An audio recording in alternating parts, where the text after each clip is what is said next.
So ఈ క్లాస్లో మనం టైప్స్ ఆఫ్ ఫ్రిక్షన్ గురించి డిస్కస్ చేద్దాం. మనకి టైప్స్ ఆఫ్ ఫ్రిక్షన్లో మనకి there are two types of friction.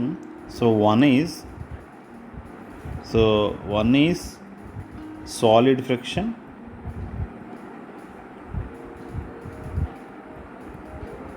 So second one is fluid friction.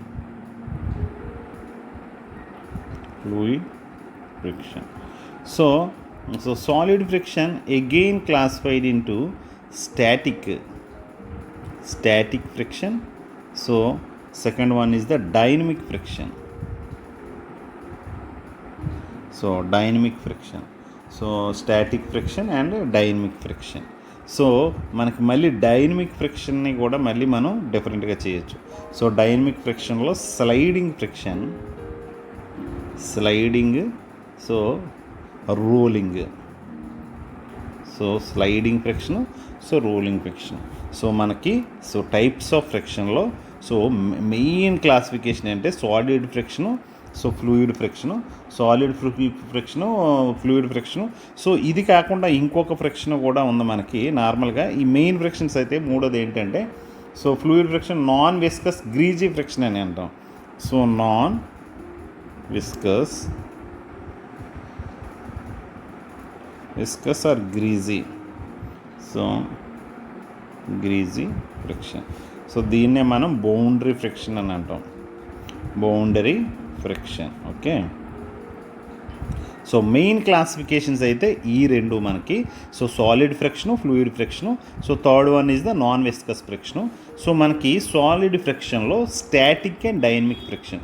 So static friction అంటే when the bodies are in rest కండిషన్లో ఉన్నప్పుడు సో ఉండే ఫ్రిక్షన్ని వీ కాల్డ్ స్టాటిక్ ఫ్రిక్షన్. అలాగే bodies are in the moving పొజిషన్లో static ఫ్రిక్షన్లో maximum friction మనకి ఇక్కడే ఎగ్జిస్ట్ ఉంటుంది. ఇక్కడ డైనమిక్ ఫ్రిక్షన్లో ఆటోమేటిక్గా స్టాటిక్ కన్నా చాలా తక్కువ ఉంటుంది.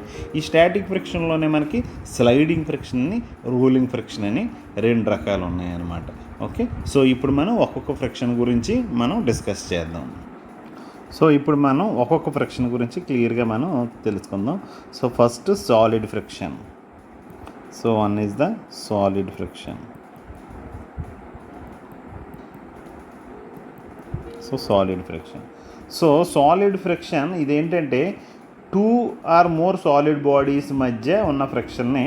సో ఇప్పుడు ఫ్రిక్షనల్ ఫోర్స్ వస్తే suppose the friction that exist between perfectly clean and dry surfaces is called as solid and dry friction అని అంటాం. ఓకేనా, so the friction between the dry surfaces in contact, the friction, so the friction between the dry surfaces in contact. So ఏవైనా పర్ఫెక్ట్గా క్లీన్గా ఉండి డ్రైగా ఉన్న రెండు సర్ఫేసెస్ ఏవైనా ఒకదానికొకటి కాంటాక్ట్లో ఉంటాయి. సో అంటే క్లీన్ అండ్ డ్రై, ఇక్కడ very clear, clean and dry.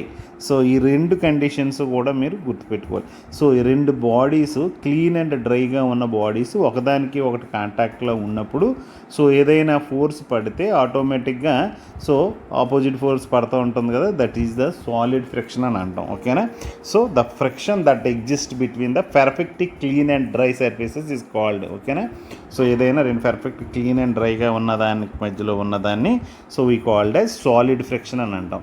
So ఈ సాలిడ్ ఫ్రిక్షను సో మనకి ఇక్కడ మనం చెప్పాం సాలిడ్ ఫ్రిక్షన్ను సో స్టాటిక్ ఉంది, డైనమిక్ ఉంది.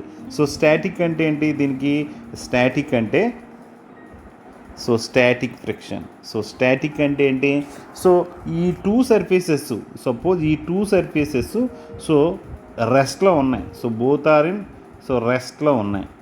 సో రెస్ట్లో ఉండడం అంటే ఏంటంటే ఈ ఇంటర్లాక్ అయిపోయి ఉన్నాయి. సో ఎటువంటి ఫోర్సు దీని మీద ఏమీ లేదు, ఎక్స్టర్నల్ ఫోర్సెస్ ఏమీ లేవు. ఒకవేళ ఎక్స్టర్నల్ ఫోర్సెస్ ఏమన్నా కానీ ఉన్నా ఈక్విలిబ్రియం కండిషన్స్ అంటే మీకు తెలుసు కదా. So all the algebraic sum of all vertical forces, horizontal forces and moments అన్నీ కూడా జీరో అయిపోయి ఉన్నప్పుడు ఉన్న కండిషన్లో సో ఇవేమైపోయి పర్ఫెక్ట్గా ఇంటర్లాక్ అయిపోయి ఎటువంటి ఫోర్సెస్, అన్ని ఫోర్సెస్ జీరో అయిపోయి కాబట్టి ఇది రెస్ట్లో ఉంది. ఈ కండిషన్ని సో ఎలా ఉన్నప్పుడు ఇంటర్లాక్ అయిపోయి ఓన్లీ ఫ్రిక్షనల్ ఫోర్సు ఇక్కడ ఉందంతే. సో దీన్ని స్టాటిక్ ఫ్రిక్షన్ అంట. ద టూ సర్ఫేసెస్ మేబీ ఇప్పుడు ఏమనుకున్నాం, friction existing between two surfaces which are maybe at rest is called as the so మనకి static friction. So static friction అంటే ఏంటి, static friction is the friction offered by so friction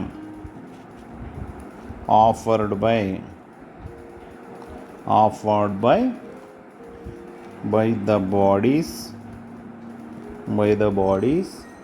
subjected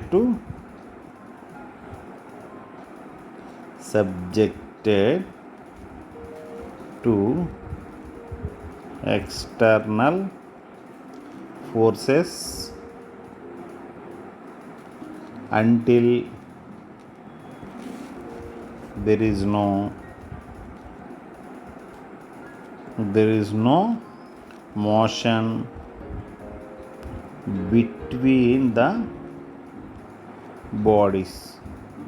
Okay, so friction offered by the body subjected to the friction offered by the body subjected to external forces. So the friction offered by the body subject until there is no motion between the bodies. So ఇప్పుడు ఏంటంటే ఏవైనా forces మనం ఉన్నా, ఏవైనా act చేస్తున్నా, even equilibrium కాకపోయినా, suppose equilibrium condition ఇందాకన్నా, suppose equilibrium కాకపోయినప్పుడు కూడా నేను కొంత ఏదో వేసాను, ఒక 10 న్యూటన్స్ వేసాను, అయినా కూడా ఇది more than frictional.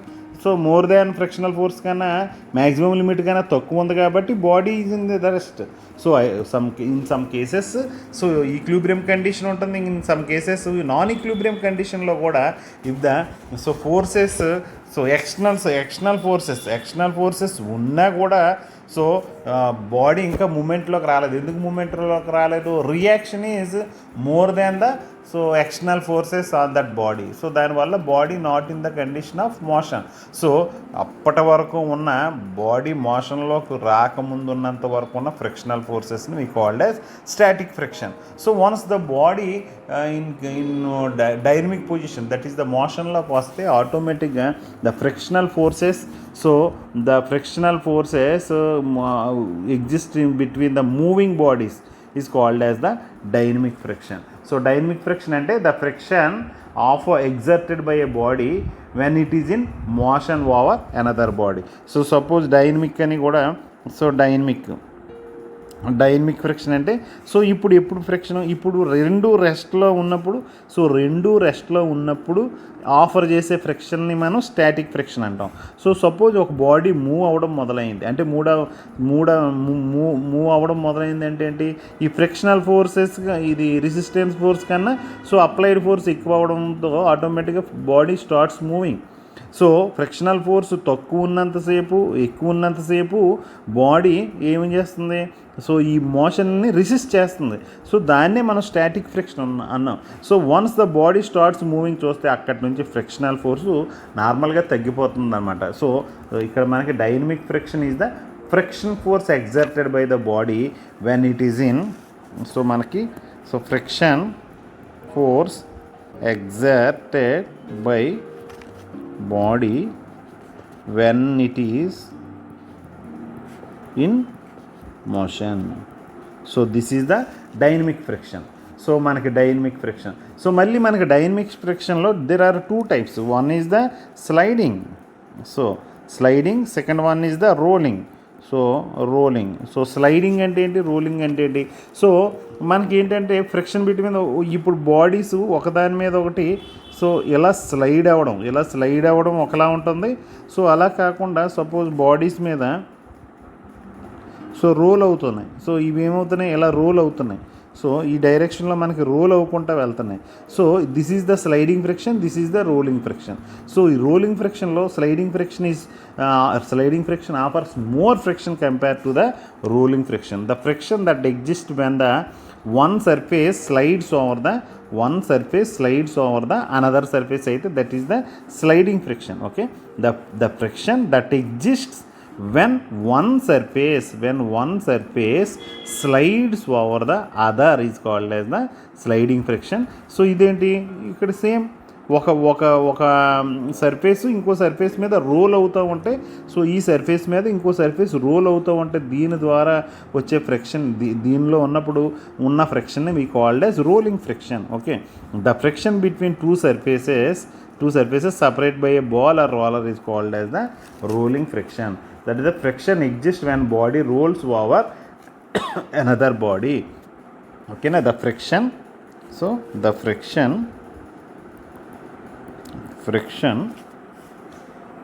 exists when a body rolls over another body. So ఒక బాడీ మీద ఇంకో బాడీ రోల్ అవుతున్నప్పుడు వచ్చే ఫ్రిక్షన్ని we called as rolling friction. అలాగే స్లైడింగ్ ఫ్రిక్షన్ అంటే exist when a body, so when a body slides, okay, slides over another body. So ఒక body మీద ఒక బాడీ స్లైడ్ అవుతుంటే స్లైడింగ్ ఫ్రిక్షను, ఒక బాడీ మీద ఒక బాడీ రోలింగ్ అవుతూ ఉంటే rolling friction. So static friction అంటే అర్థమైంది కదా. స్టాటిక్ ఫ్రిక్షన్ అంటే రెండు రెస్ట్లో ఉన్నప్పుడు ఫ్రిక్షన్ ఎగ్జిస్ట్ అయి ఉన్న బికాజ్ ఆఫ్ ద ఇంటర్లాకింగ్ వల్ల ఎగ్జిస్ట్ అయి ఉన్నది స్టాటిక్ ఫ్రిక్షన్. అలాగే డైనమిక్ ఫ్రిక్షన్ అంటే ఏంటి, when body in motion. So అలా కాకుండా ఈ డైనమిక్ ఫ్రిక్షన్లో there are two frictions. So sliding friction, rolling friction. అంటే స్లైడింగ్ ఫ్రిక్షన్ అనేది బాడీ మూవ్ అవుతుంది, ఎలా స్లైడ్ అవుతుంది అంటే రెస్ట్లో లేదు కదా, that is the dynamic friction. Dynamic ఫ్రిక్షన్లో సో స్లైడ్ అవుతుంది బాడీ వెన్ ఏమని చెప్తున్నావు, the friction exists when a body slides over another body, that is the sliding friction. The friction exists when a body rolls over the another body is called as the మనకి ఏమని చెప్తున్నాం, that is the rolling friction. So next one is the మనకి ఈ cases అన్నీ అయిపోయాయి. So ఇప్పుడు మనకి ఈ కేసెస్లో ఏంటి మనకి, సో మనకి టైప్స్ ఆఫ్ ఫ్రిక్షన్లో సో సాలిడ్ ఫ్రిక్షన్ అయింది. సో సాలిడ్ ఫ్రిక్షన్లో static friction, dynamic friction. So అలాగే డైనమిక్ ఫ్రిక్షన్లో sliding friction, rolling friction. So now we are moving to the fluid friction. So fluid friction అంటే ఏంటి, so that is the second fluid friction. So fluid friction. So ఈ fluid ఫ్రిక్షన్నే we called as viscous friction అని కూడా అంటాం. So fluid friction is also called as a viscous friction. So ఇక్కడ ఏంటంటే viscous friction అని మనం ఎప్పుడంటాం, so matter exist in liquids or gases forms are called fluids. So fluid friction occurs in the fluids, that is water, air, oil. So ఇక్కడ మనం ఏమని చెప్తున్నాం అంటే, so the friction occurs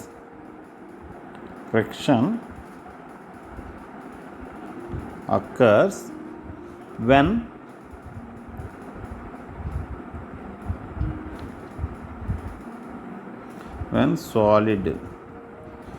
solid body moves through a fluid. Okay, so ఇంకొక a thick layer of lubricant introduced between the two surfaces. So ఇప్పుడు మనకి ఏమవుతుంది, ఇక్కడ ఏమన్నా రెండు సర్ఫేసెస్ కాంటాక్ట్లో ఉన్నాయి. సో ఇక్కడ మనకి ఏమవుతున్నాయి, ఈ రెండాట్ల మధ్య ఒక థిక్ లేయర్ మనం ఏర్పాటు చేసాం అనుకోండి, ఆయిల్. సో అక్కడ thick layer friction, thin layer friction. There are two types of friction మనకి. ఓకేనా, a thick layer of oil or lubricant introduced between the surfaces. A film of lubrication forms on the both surfaces. So దానివల్ల ఏమైపోతుంది, మనకి direct contact ఉండదు దీనికి. So మనకి direct contact ఉండదు. So ఒకదానికొకటి డైరెక్ట్ కాంటాక్ట్ ఉండకపోవడం వల్ల వచ్చే సర్ఫేసెస్ని ఫ్రిక్షన్ని మనం ఫ్లూయిడ్ ఫ్రిక్షన్ అంటాం అనమాట. So the friction occurs when the solid body so moves through the fluid. So అంటే ఈ రెండు సర్ఫేసెస్ మధ్య మనకి ఫ్లూయిడ్ ఉండడం వల్ల ఆటోమేటిక్గా ఏమైపోతుంది, సో ఈ ఫ్లూయిడ్ సపరేట్ చేసేస్తుంది, ఈ రెండు బాడీలని సపరేట్ చేసేయడం వల్ల సో అక్కడ ఓన్లీ ఫ్లూయిడ్ ఫ్రిక్షన్ ఉంటుంది. అక్కడ నాన్ విస్కస్ ఫ్రిక్షన్ అంటే ఏంటి, ఇక థిన్ లేయర్, ఓకే, అంటే వెరీ లైట్ లేయర్ అనమాట. సో ఇక్కడ third one is the non viscous అని చెప్పాను కదా, non viscous. So non viscous అంటే ఇక్కడ ఒక థిన్ లేయర్, ఇక్కడ మనకి thick layer. Okay, thick layer, okay, thick layer of lubricant ఉంటుంది. ఇక్కడ thin layer of lubricant. So thin layer of lubricant. So ఈ థిక్ లేయర్ ఆఫ్ లూబ్రికెంట్ ఏం చేస్తుంది, ఈ బాడీని సపరేట్ చేసేస్తుంది, ఒకదానికొకటి సపరేట్ చేసేస్తుంది. సపరేట్ చేసేయడం వల్ల ఇక్కడ డైరెక్ట్ కాంటాక్ట్ ఉండదు. సో డైరెక్ట్ కాంటాక్ట్ లేకపోతే ఓన్లీ ఆ type of friction we called as fluid friction. So if a body is separated by a thin layer of lubricants, that is the thin layer of lubricants ఉంటే దాన్ని we called as non viscous or greasy friction. ఇక్కడ metal to metal contact వస్తుంది, but reduces the friction. So thin layer ఉంది కాబట్టి కొంత reduce. So అంటే ఒక body direct కాంటాక్ట్లో ఉంటే, సో బాడీ డైరెక్ట్ కాంటాక్ట్లో ఉంటే దట్ ఈస్ ద మనకి ఏ ఫ్రిక్షన్ అది, బాడీ డైరెక్ట్ కాంటాక్ట్లో ఉంటే, so body to body direct కాంటాక్ట్లో ఉంటే that is the solid friction. So బాడీకి మధ్యలో ఒక థిక్ లేయర్ ఆఫ్ ఫ్రిక్షన్ ఉంటే, ఒక thick layer of fluid, lubricant కానీ ఫ్లూయిడ్ కానీ ఉంటే that is the fluid friction. బాడీకి మధ్యలో థిన్ లేయర్ ఆఫ్, అంటే చాలా పల్చటి లేయర్ ఆఫ్ లూబ్రికేషన్ ఉంటే that is the non viscous. దీన్నే గ్రీజీ ఫ్రిక్షన్ అని కానీ బౌండరీ ఫ్రిక్షన్ అని అంటాం.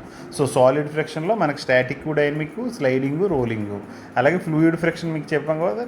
సో ఏదైనా సో సాలిడ్ ఫ్రిక్షన్ మనకి చాలా నేమ్స్ ఉన్నాయి. దీనికి సాలిడ్ ఫ్రిక్షన్ ఇంకోటి ఏమంటాం అంటే సాలిడ్ ఆర్ డ్రై ఫ్రిక్షన్ అని కూడా అంటాం. ఓకే, సో డ్రై ఫ్రిక్షన్ అని కూడా అంటాం. సో ఫ్లూయిడ్ ఫ్రిక్షన్ మనం ఏమంటాం, viscous friction, viscous. Okay, so ఇక్కడ సో సాలిడ్ని మనం డ్రై ఫ్రిక్షన్ అని అంటాం, దీన్ని సో విస్కస్ ఫ్రిక్షన్. సో దీన్ని మనం ఏమంటున్నాం, నాన్ విస్కస్. సో ఇక్కడ ఈ విస్కస్ ఫ్రిక్షన్లో థిక్ లేయర్, ఇది thin layer. Okay, this is about the types of friction.